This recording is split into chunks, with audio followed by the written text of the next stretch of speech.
Je voudrais vous poser une première question, mais vraiment de néophyte. Vous avez dit la difficulté et le long cheminement pour constituer l'Europe et que nous ne sommes bien entendu pas les États-Unis d'Europe. Il y a quand même une seule chose qui nous fédère, et on la vit tous au quotidien, c'est l'euro. Pourquoi est-ce qu'on n'utilise pas l'euro comme l'utilisent les Américains ou les Chinois? Est-ce qu'une monnaie, c'est quelque chose qu'on peut utiliser, dont on peut faire baisser les taux? Enfin, je ne sais pas très bien dans le jargon économique.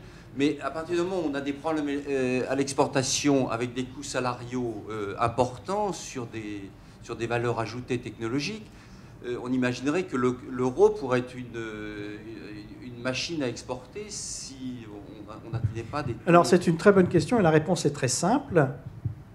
La zone euro n'est pas déficitaire. Elle est à l'équilibre. Si vous prenez les 17 pays de la zone euro, globalement, ils exportent plus qu'ils n'importent. Donc normalement, il n'y a aucun problème de balance courante pour la zone euro. Donc tout ce débat sur l'euro qui serait surévalué ou sous-évalué est un faux débat. Parce que quel est le problème? J'ai essayé de le dire, mais je n'ai pas été assez clair. C'est qu'au sein de la zone euro, l'Allemagne fait des excédents formidables. L'Allemagne est super compétitive. La Hollande est super compétitive. L'Italie même est super compétitive. Par contre, il y a des pays comme la France qui, eux, sont dramatiquement sous-compétitifs. Si vous voulez, le paradoxe, pour que vous compreniez bien, c'est qu'aujourd'hui, un pays comme la France exporte de plus en plus vers la Chine, mais a de plus en plus de mal à exporter vers l'Allemagne. Où est le problème?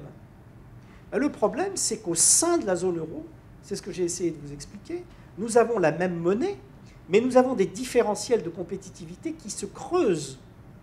Donc le vrai problème de la France, c'est la France a perdu au cours des 10 dernières années l'avantage compétitif qu'elle avait par rapport à l'Allemagne, en matière de compétitivité coût, c'est-à-dire, comme vous le disiez, les coûts salariaux, etc. Et donc, comme l'Allemagne dominait la France en termes de compétitivité hors coût, c'est-à-dire la compétitivité qualité, la compétitivité fiabilité, la compétitivité innovation, la compétitivité marque, etc., eh bien, au bout de 10 ans, nous sommes au même niveau en matière de coût, mais par contre, les Allemands ont un avantage hors coût considérable par rapport à la France, et nous sommes... Je vais vous donner juste encore un chiffre pour vous montrer le drame que vit la France aujourd'hui. Il y a 10 ans, la France et l'Allemagne étaient en équilibre de balance commerciale. 10 ans après, les Allemands sont en excédent de 150 milliards et nous, on est en déficit de 70 milliards. On a laissé se creuser un écart de 220 milliards d'euros en 10 ans, avec la même monnaie. Donc ça renvoie bien à des problèmes d'organisation intérieure. Voilà. Et enfin, juste une dernière question, et on l'a abordée avec vous. Vous avez été longtemps conseiller auprès du Premier ministre depuis 1997 au sein du CAE, qui, je crois, a vécu ces dernières semaines. Vous seriez toujours en conseil direct avec les gouvernants. Qu'est-ce que vous conseillerez d'abord? Et d'autre part, qu'est-ce que vous nous promettez? Parce que chacun de nous qui est dans les hôpitaux, dans les universités, probablement au ministère de la Justice et autres, toute réunion commence par un mot magique, en général mutualisation, on met un peu de démarche qualité et autres, et après on se prend la réduction de moyens. Donc on a tous l'impression que quelque chose va se passer, quelque chose dans les tuyaux. Et donc je voulais vous poser la question, d'après vous qui longtemps avez conseillé, qu'est-ce que vous pensez qui est réellement dans les tuyaux? Oh, la réponse est assez simple, parce que ce qui est bien, c'est que le débat économique a eu lieu publiquement. Si vous voulez, quand Hollande est arrivé au pouvoir, un certain nombre d'économistes, dont je suis, lui ont conseillé une démarche.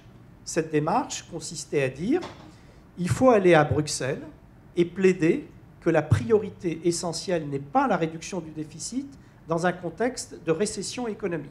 C'est une absurdité de vouloir réduire le déficit dans un contexte de récession économique. On apprend ça à l'école, c'est le b.a.-ba.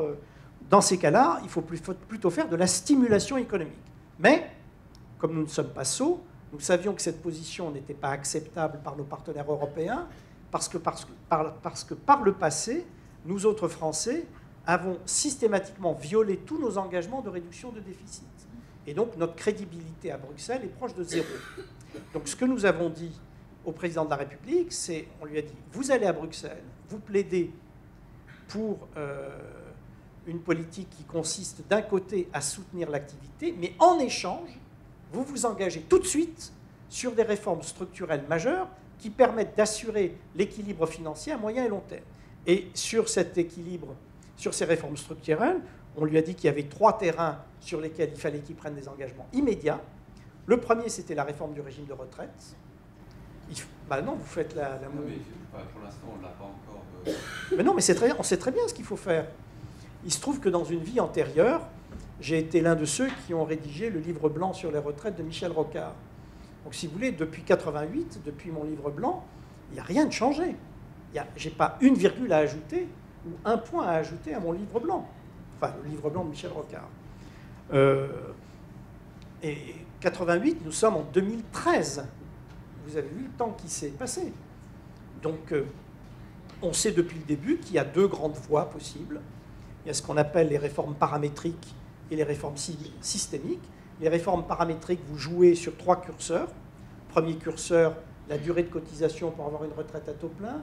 Deuxième curseur, l'âge de départ à la retraite. Troisième curseur, le mode d'indexation des pensions. Vous faites jouer dans les sens. Et puis, je m'étais amusé, j'avais fait, je crois, 15 scénarios en jouant sur les 3 curseurs. Et à l'époque, on avait déjà discuté avec les syndicats. Bon, et puis on avait fait tout, quoi. On avait fait le diagnostic partagé, les scénarios, et puis après le gouvernement qui fait des propositions. Et puis à l'arrivée, vous vous souvenez, en 88, quand Rocard est allé à l'Élysée remettre sa copie, Mitterrand lui a dit on verra ça plus tard. Voilà. Donc ça, c'est les réformes paramétriques, puis il y a les réformes systémiques, c'est les réformes de type suédois, ou ce que nous faisons, nous, avec les régimes à points. Donc vous faites une réforme avec régime à points, et là, vous créez une condition d'équilibre automatique, puisqu'à ce moment-là, soit vous augmentez la cotisation, soit vous baissez la prestation immédiatement pour ajuster. Donc ça, c'est un dispositif qui interdit le déficit. Alors, avec des petits accommodements, bien entendu, c'est-à-dire dans des situations de dépression, vous mettez en place un mécanisme qui permet de lisser la dépression, ce qu'ont fait les Suédois pendant la crise de 2009, par exemple. Donc voilà, donc on avait dit réforme des retraites, deuxième réforme, la réforme du millefeuille territorial. Là aussi, on ne peut pas accepter tout le monde. Enfin, vous avez tous entendu parler de toutes ces enquêtes sur le millefeuille territorial, et notamment, il y a un député qui est devenu un spécialiste de tout ça, c'est M. Dosière. Il vous raconte des choses horribles. Moi, par exemple, je croyais naïvement que le développement des intercommunalités avait stoppé la progression des effectifs des communes. Je n'ai pas pensé que ça les réduisait. Et puis, vous voyez dans le rapport Dosière, il vous explique que les effectifs de l'intercommunalité ont augmenté de 220% depuis qu'ils ont été mis en place, et au même moment, les effectifs des communes ont augmenté de 22%. Donc il y a le millefeuille territorial, enfin je ne vais pas vous passer, je ne vais pas faire un nouvel exposé, il y a toute une série de réformes structurelles qu'on peut parfaitement décrire, et donc le principe, c'est, vous prenez des engagements fermes d'un équilibre à moyen terme qui vous permet d'être plus accommodant dans le court terme pour soutenir l'activité économique et la conjoncture. Parce que si vous ne faites pas ça... Alors, Hollande n'a pas fait ce choix. Il a fait le choix inverse, qui consistait au contraire à s'engager immédiatement sur le respect du fameux 3%, ce qui l'a conduit dans un premier temps à faire une politique d'hyper-fiscalisation, et qui l'oblige dans un deuxième temps à faire maintenant une politique de coupe sévère dans toutes les dépenses publiques.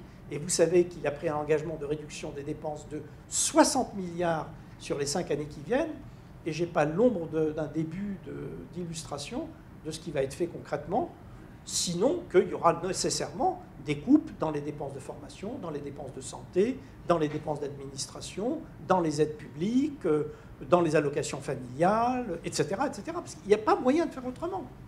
Et en plus, on est dans un cercle vicieux terrible. Quand vous avez 0% de croissance et que vous avez 2% de croissance mécanique des dépenses de redistribution, et que vous ne pouvez plus augmenter votre dette, et que vous devez même commencer à réduire votre déficit, il ne reste plus que les coupes sombres.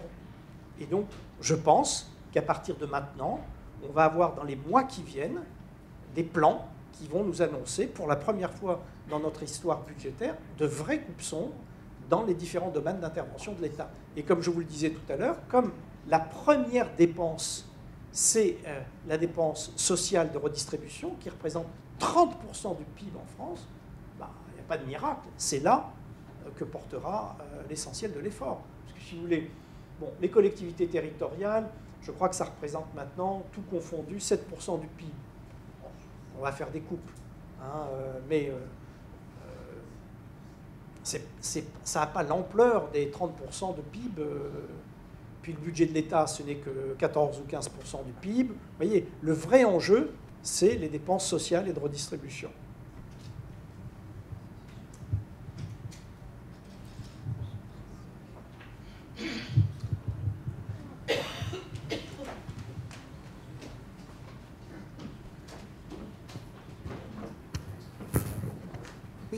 Excusez-moi si ma question n'est pas pertinente, je ne suis pas arrivée tout à fait au début.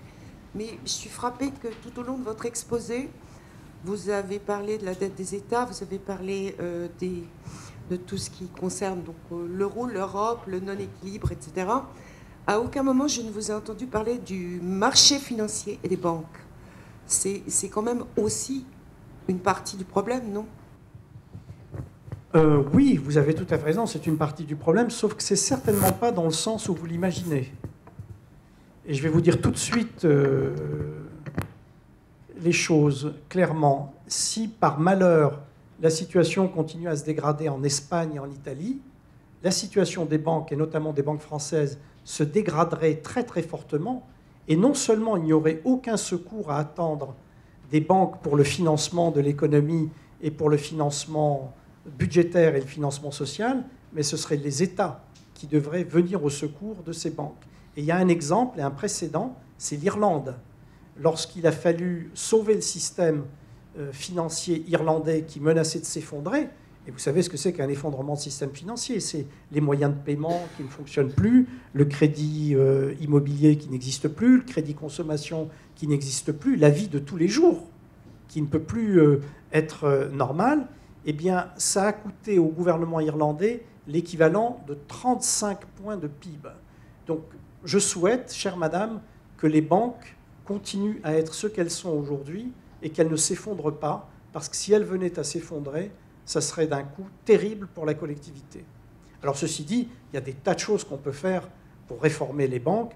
Moi-même, j'ai fait des tas de propositions sur la séparation des activités de banques d'investissement et de banques de détail, sur l'interdiction, comme le font les Américains, des activités spéculatives des banques, sur l'interdiction d'activités de private equity ou de hedge fund pour des banques de détail.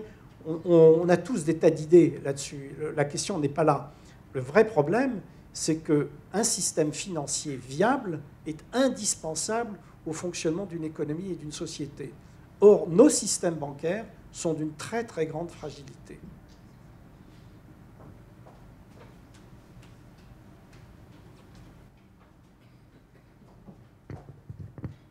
Au cours de votre exposé, vous avez parlé d'intérêts négatifs.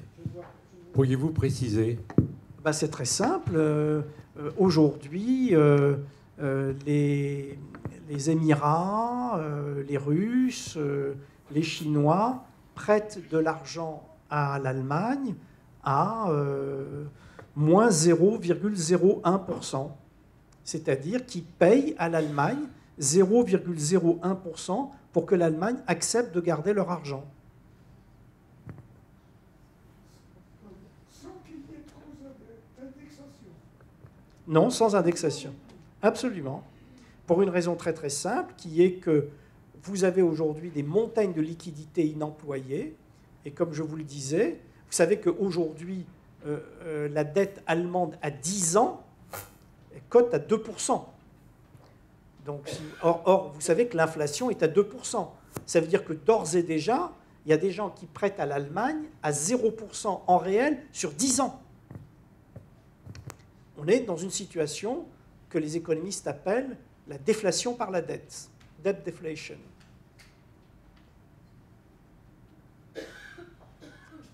Excusez-moi, je voulais revenir sur votre livre blanc, qui a quand même fait, c'est un document qui a vraiment fait date. Vous parlez de 88. Vous aviez fait une ordonnance à prendre par le patient qui était nécessaire, si ce n'est urgente. On est 25 ans plus tard. Et on se dit, mais pourquoi ça n'a pas été fait, mais pourquoi ce serait fait vraiment maintenant? Il n'y a pas de raison. Ou alors... La réponse est très simple. D'abord, je n'ai pas besoin de vous rappeler que la posture de l'expert n'est pas celle du politique, fort heureusement. Le politique, il a d'autres responsabilités que l'expert. Et moi, j'ai toujours parfaitement compris la séparation très nette des rôles. Et je n'ai jamais mis en cause les politiques. Je sais quelles sont les responsabilités et les difficultés des politiques. Bon, alors, 3 réponses à votre question. La première, c'est que le livre blanc, en fait, en 25 ans, a commencé à connaître un début d'application 3 fois au cours des 25 ans, à travers la réforme Balladur, puis la réforme Fillon, puis la réforme Sarkozy, si vous voulez.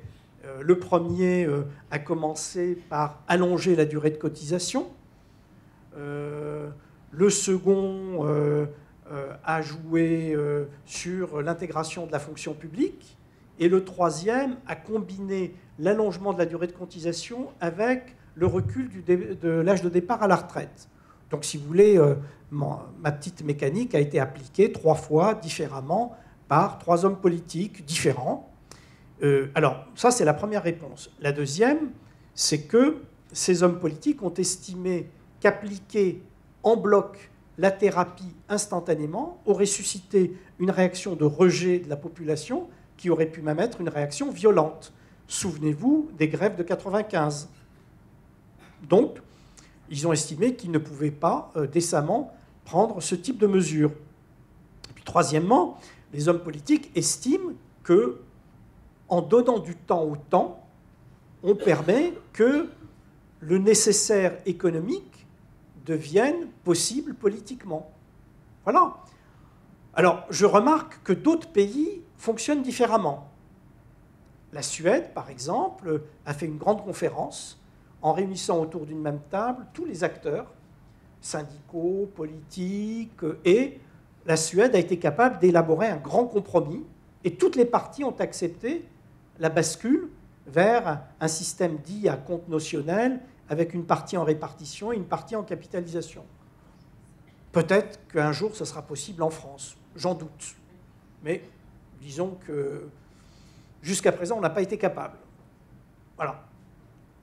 D'autres pays ont appliqué d'autres méthodes. Par exemple, le gouvernement Monti a décidé, comme ça, en un week-end, de pousser l'âge de départ à la retraite en Italie à 67 ans. Alors que l'Italie était l'un des pays qui avait le système de retraite le plus généreux, le plus... Alors ça veut dire qu'en cas de situation de crise majeure, avec un gouvernement qui n'a rien à perdre, avec un homme politique qui est un anti-homme politique, et d'ailleurs les événements ont montré combien il était anti-homme politique, on peut faire ce genre de coup. Alors, peut-être que la situation n'est pas assez dégradée en France encore pour ce type de thérapie, de choc. Mais de toute manière, le dossier est rouvert et il y aura une réforme en 2013. Oui, vous nous avez parlé un petit peu de la situation récente. Nous, vu de en tant que Français, moi par exemple, quand je regarde les informations, je vois depuis environ 6 mois un certain nombre d'entreprises fermées. Vous avez bien expliqué que le coût de la main-d'œuvre était très cher et probablement que c'est un des facteurs qui explique le mode de compétitivité par rapport aux autres pays. Moi, ce qui me surprend beaucoup, nous qui voyageons, on s'aperçoit qu'il y a un certain nombre de produits qui sont sous-traités à l'étranger, en particulier en Afrique du Nord. Je reviens de Tunisie, j'ai vu un certain nombre d'entreprises françaises qui sous-traitent.